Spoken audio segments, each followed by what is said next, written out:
വിരലിലെണ്ണാവുന്ന ചിത്രങ്ങൾ മാത്രം ചെയ്ത് എന്നാൽ വൻ ജനപ്രീതി നേടിയെടുത്ത ശേഷം ലൈംലൈറ്റിൽ നിന്നും മറഞ്ഞു പോകുന്ന കുറേയധികം താരങ്ങൾ നമുക്കുണ്ട്.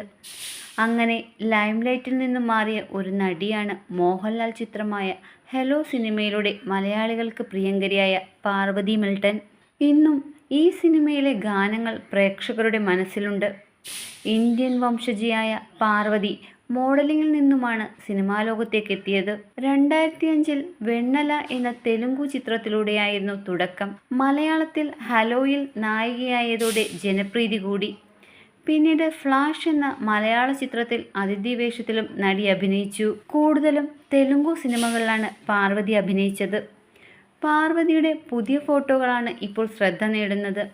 ഒറ്റ നോട്ടത്തിൽ ഹെലോയിലെ നായിക പാർവതി മിൽട്ടൺ ആണിതെന്ന് മിക്കവർക്കും മനസ്സിലാവില്ല. മുഖത്ത് വല്ലാതെ മാറ്റം തോന്നുന്നുണ്ട്.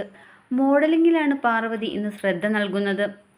പാർവതി മിൽട്ടൻ്റെ അമ്മ പ്രീതി സിംഗ് പഞ്ചാബിയാണ്.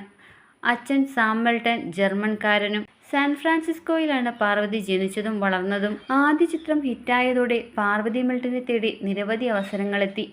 അതേസമയം 2012 നടിയെ അവസാനമായി സിനിമകളിൽ കണ്ടത്. യമഹോ യമ എന്ന തെലുങ്കു ചിത്രമാണ് പാർവതി മിൽട്ടൻ്റെ അവസാനമായി പുറത്തിറങ്ങിയ സിനിമ. 2013 വിവാഹിതയായ ശേഷം പാർവതി അഭിനയരംഗം വിട്ടു. മുംബൈയിലെ റിയൽ എസ്റ്റേറ്റ് ബിസിനസ്സുകാരൻ ഷംസു ലനാനിയെയാണ് പാർവതി വിവാഹം ചെയ്തത്. വൈറലാകുന്ന പാർവതിയുടെ ഫോട്ടോകൾക്ക് താഴെ മലയാളികളും കമൻറ്റുകളുമായി എത്തുന്നുണ്ട്. ഹെലോ സിനിമയിലെ നായികയല്ലേ ഇതെന്ന് പലരും ആശ്ചര്യത്തോടെ ചോദിക്കുന്നു. ടോളിവുഡ് പ്രേക്ഷകരും കമൻറ്റുകളുമായി എത്തുന്നുണ്ട്. തെലുങ്കു സിനിമാ രംഗത്തേക്ക് മടങ്ങി വരുമോ എന്നാണ് ഇവരുടെ ചോദ്യം.